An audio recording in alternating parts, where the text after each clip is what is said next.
Bonjour et bienvenue sur Tesla Alsace. Alors une petite vidéo aujourd'hui où je vais essayer de peser le pour et le contre entre la Model 3 modèle 2021 et ma Model 3 modèle 2019. A tout de suite.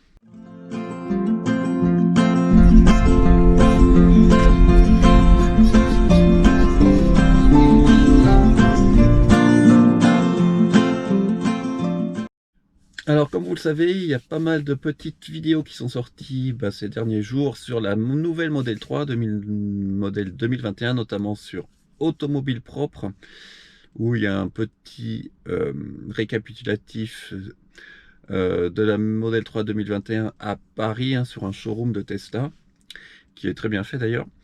Et donc la question qui se pose, c'est aujourd'hui, si vous devez acheter une Model 3, quel est le modèle le plus intéressant? Alors évidemment, moi je vais vous donner mon avis. Bien sûr, de mon côté, je vais pas changer ma bonne vieille Model 3 Ghost, hein, de 2019.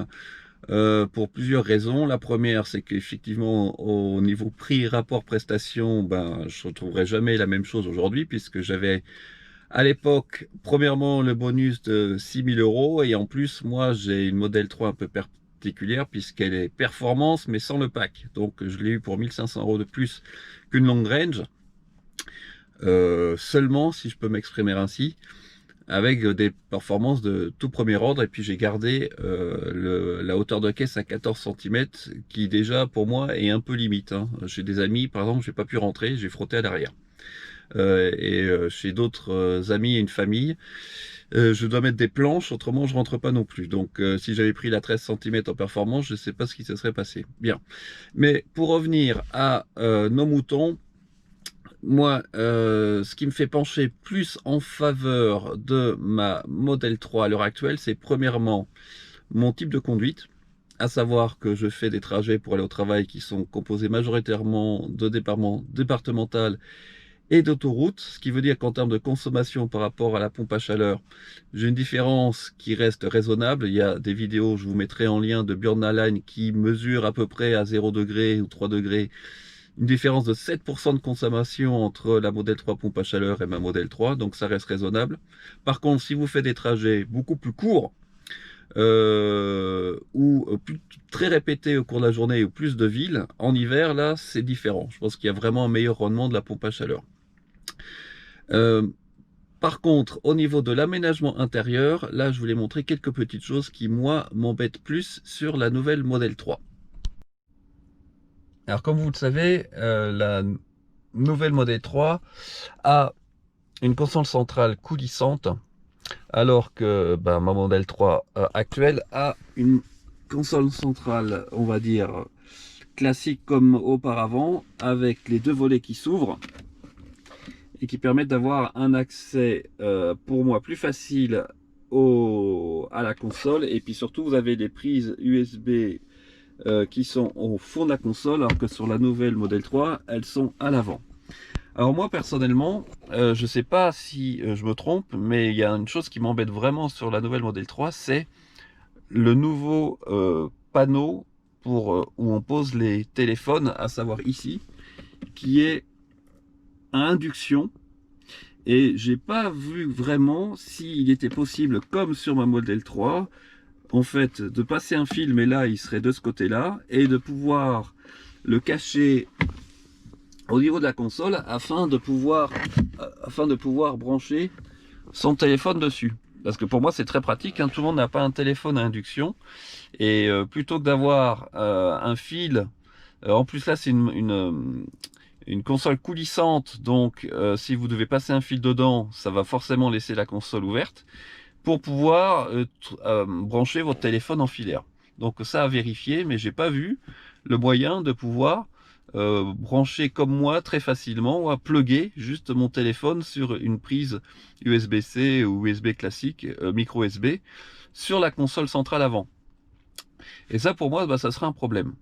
L'autre point, c'est que les prises USB-C dans la nouvelle Model 3 sont ici, ce qui peut être un problème, comme je l'ai dit, si vous voulez tirer un fil, puisqu'il faudra laisser la console ouverte tout le temps, même si c'était au fond d'ailleurs.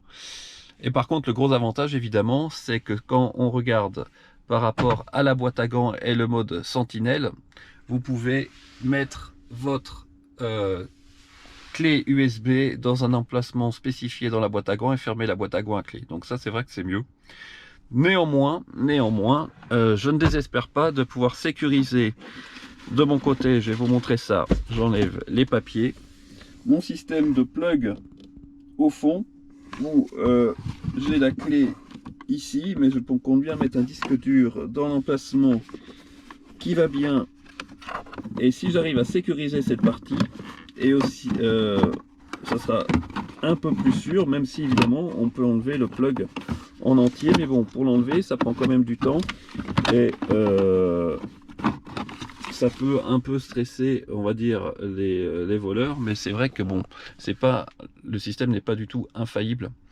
Donc ça, c'est vrai que c'est un des défauts d'un modèle 3 pour le mode Sentinelle. Mais a priori, peut-être dans la V11, on aura un accès à distance des caméras. Et j'espère qu'on pourra enregistrer à distance. Et dans ce cas-là, le problème sera résolu une fois pour toutes. Alors après, comme évidemment, ce qui est le gros avantage de la modèle 3 en termes d'intérieur, c'est les vitres, le double vitrage entre guillemets. Qui va forcément donner une meilleure insonorisation et peut-être une meilleure isolation aussi thermique. Ça, c'est un avantage. Quant à la pompe à chaleur, comme je l'ai dit, j'attends de voir aussi les premiers tests au niveau du bruit. Puisque moi, j'avais vu des vidéos aux États-Unis où il y avait un petit ronronnement quand même qui se faisait entendre, notamment à basse vitesse, qu'on n'a pas évidemment avec le système de chauffage à partir des bobines des moteurs sur ma Model 3. En plus, j'ai eu quelques commentaires sur ma chaîne. Bon, en France, c'est pas valable, mais pour des pays où il fait vraiment très très froid, évidemment, le rendement de la pompe à chaleur va diminuer. Hein. Si vous avez moins 15, une pompe à chaleur à moins 15, c'est quand même moins simple pour elle de fabriquer de l'air chaud à 20 degrés que quand même quand il fait 0, par exemple. Donc ça, c'est aussi à voir pour ceux qui sont dans les contrées lointaines où il fait froid. Je pense à nos amis du Québec, notamment. Autrement, au niveau de l'aménagement intérieur, comme la montré automobile propre, vous avez ici les roulettes qui sont chromées, si je me souviens bien. Ici, au lieu d'avoir une couleur, ça devient mat, le contour de porte. Et puis, il y a des nouveaux aero wheels, si on veut dire, notamment sur la Model 3 Performance. Alors, comme vous le savez aussi, la nouvelle Model 3 2021 a des contours de porte qui ne sont plus chromés, hein, qui sont noirs. La même chose pour les poignées de porte, pour les contours des caméras. Et évidemment, la grosse différence, c'est au niveau du coffre qui est sur la Model 3 2021 motorisé. Alors honnêtement, pour moi, c'est loin d'être obligatoire puisque j'utilise très peu le coffre et en plus dans mon garage il touche en haut, donc il faudrait que je le programme pour qu'il ne touche pas le haut du garage. Donc concrètement pour moi ça c'est pas obligatoire. Par contre, suite à ma vidéo sur le problème d'avertisseur sonore, et ben j'en ai commandé un grâce à vos commentaires sur Amazon et je compte bien l'installer très rapidement et voir comment ça marche. Et d'ailleurs je vous conseille à ce sujet la très bonne vidéo de mon collègue Tesla France Picardie sur le sujet, qui permet d'avoir d'une manière très simple au niveau du frunk une sonnette que vous commandez par télécommande et qui vous permet donc d'avertir les piétons, comme je vous l'ai montré dans ma précédente vidéo, parce que c'est comme un facteur de sécurité important. A priori, on peut aussi commander le haut-parleur, mais là, il faut que je me renseigne pour nos modèles 3. Je ne sais pas comment on le fait installer par contre.